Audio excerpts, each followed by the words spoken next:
Hi everybody, I'm Zach and I like movies, and I'm here for another entry in my Letterboxd Criterion Challenge for 2024.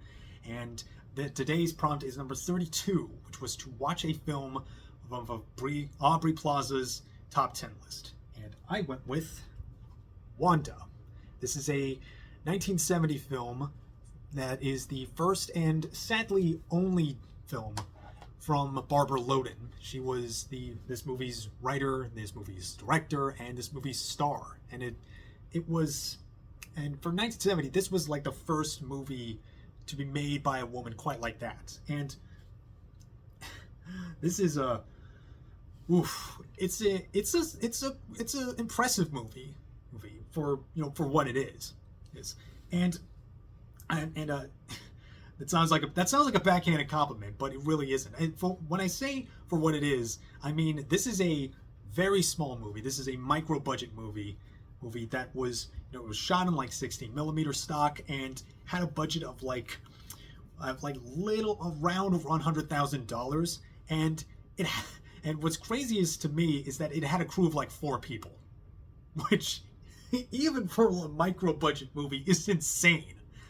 Like you had Barbara, who was the director, and you had the cinematographer who also worked as editor. You had a light and sound guy, and you had a production assistant, and those 4 people was ostensibly the crew.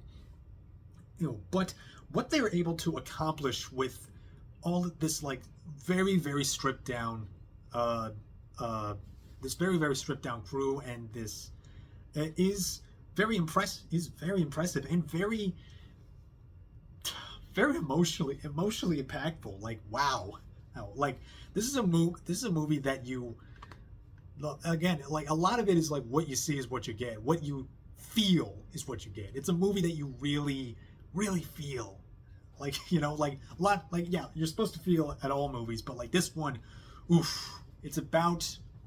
really is about the feelings. And it's sort of interesting because it's kind of a movie that I might find I might have some trouble, like not even just recommending movie, but kind of trouble talking about it, because WANDA's the kind of movie that I can't really describe as made for entertainment. And in a way, it sort of reminds me of something like the album A Crow Looked at Me by Mount Eerie, which is a very hard to listen to album. It's a beautiful piece of art and a beautiful piece of music, but it's hard to listen to because the emotions on like grief and sadness and death are just so they just hit you so hard you almost can't look away. But it is beautiful. I think I sort of put WANDA in a similar category where it's a movie that is so crushingly mundane and despairing without being nihilistic, more than just like the kind of movie that where there's little escape from the hopelessness that you're stuck in. And I think it's fascinating, but I don't think it's really entertaining. You know what I mean? It's like it's kind of thing where it's hard to recommend something that makes you feel this sad, feel this bad. And but WANDA is, so what WANDA is about. It's about a woman, the titular WANDA. She is a very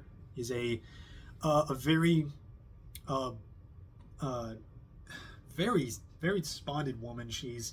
We're introduced to her it's set in this like coal mining town of Pennsylvania, and it's a very dreary place. There feels like there's not a lot of opportunities. It's very, and there's an unglamorousness to what we see here. There's a lot of, in that it feels like it's not a project that feels like either poverty porn or something that's very like hey look at me being looking destitute, I'm just like you. No, this feels like there's very completely free of ego, and it feels like there's no romanticism involved in any aspect of it, And man, like, so we meet Wanda. We meet Wanda, and she's introduced like lying on the couch, uh, waking up in like barely at 10 in the morning, and she's late to her own divorce hearing, where she just relinquishes custody of her kids to her husband. And there's a lot that you can like read. There's a lot that's like kind of off-putting about Wanda herself, because she's, for one, a very passive person. She's just kind of aimlessly drifting around, mostly because drifting is all she feels she has left. It almost feels like she's resigned herself to this this like just despairedness of her life. Like, there's like something, and like some shot as simple as her just like wandering in a mall and, window shopping, looking at this dress, looking at this mannequin wearing this dress, that she's this kind of image of a woman that she feels like the society that she lives in kind of tells her to be, but she feels that she hasn't lived up to, and she feels like a failure, like even just looking at this. And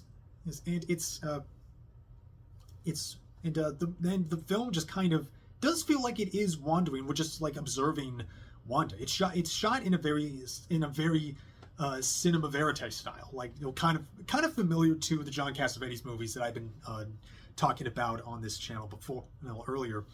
And as we follow Wanda and seeing how she just kind of carries about, like she gets wrapped up in this. She kind of gets wrapped up in this with this petty crook, which gradually turns into this road movie, which gradually also turns into a crime movie.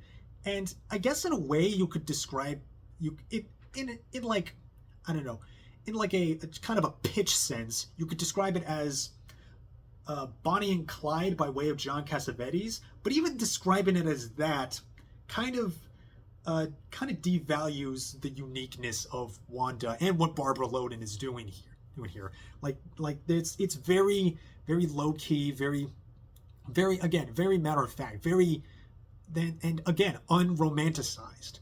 There's not like a sense of electric energy and like the performances that you get in a Cassavetes. This actually does remind me quite a lot of Kelly Reichardt movies. They're very they're very character focused. There's not really concerned with plot.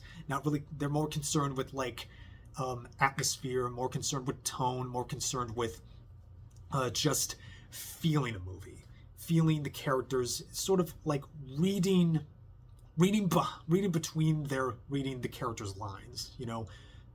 Observing Wanda. Observing Wanda and how she acts with her. His name is Mr. Dennis, and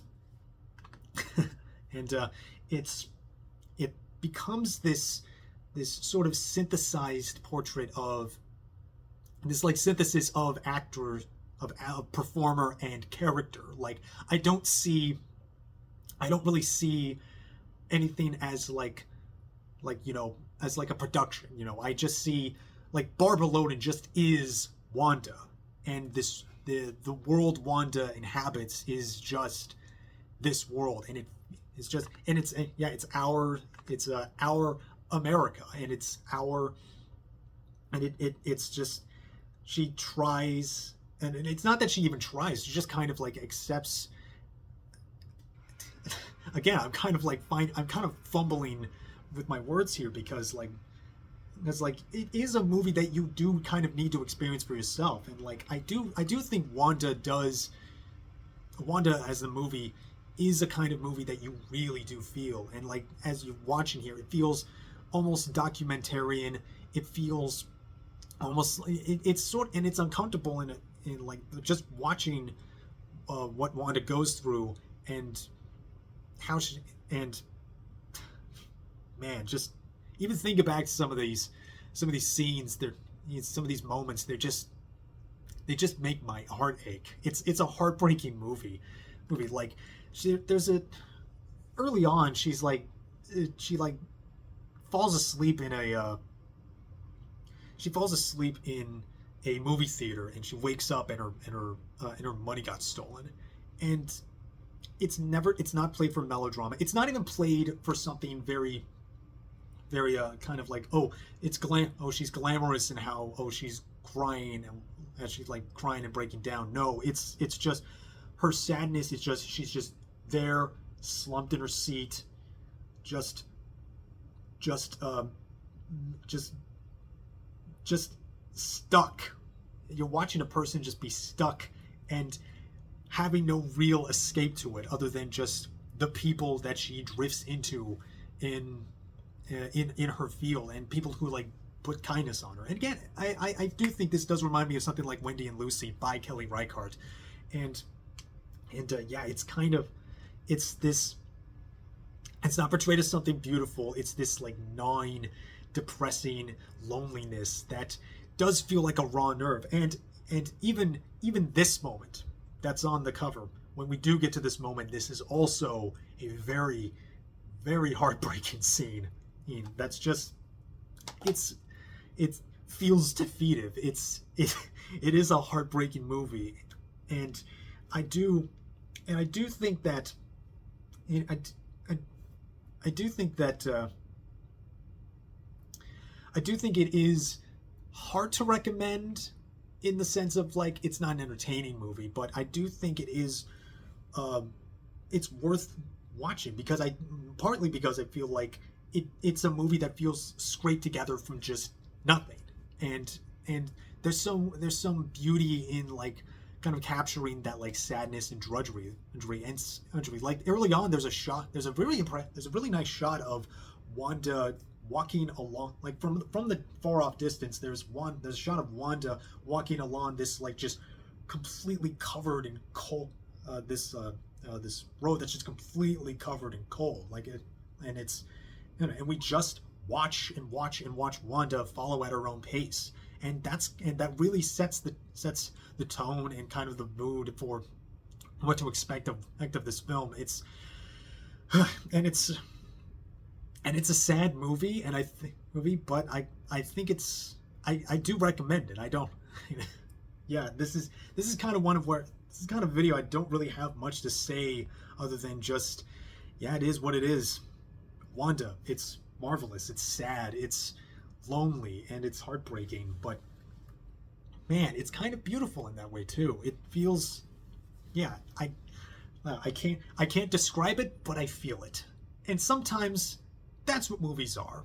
And I think that's what little movies and little movies like Wanda do. And yeah, I think that's the best way to put this. And yeah, I think that's kind of where I can leave it. It's, yeah, that I feel for Wanda. I ache for Wanda. And Barbara Loden, it's really sad that she had such a talent. Such a talent was cut so short. She sadly passed away not terribly long after this movie came out from breast cancer. She was only 48 years old. And yeah, it's hard to say more than just wow. Just I do recommend Wanda. I see Wanda, feel Wanda. Yeah, and it's, yeah, as you can see, it's available physically for Criterion. And by the way, great restoration for this too. Like the 60mm stock looks gorgeous in this, and it's also streaming on the Criterion channel as well. And yeah, that's it. I think that's all I got. Little scattershot, but hey, sometimes a movie just leaves me with the simplest feelings. It's just, and so yeah, comment, like, subscribe. I hope I didn't waste your time with this video, but yeah, I have more Criterion, more movies for this Criterion challenge for you, and because I like movies and I have a lot of movies to watch, and I hope you keep watching movies too, and I will see you all later.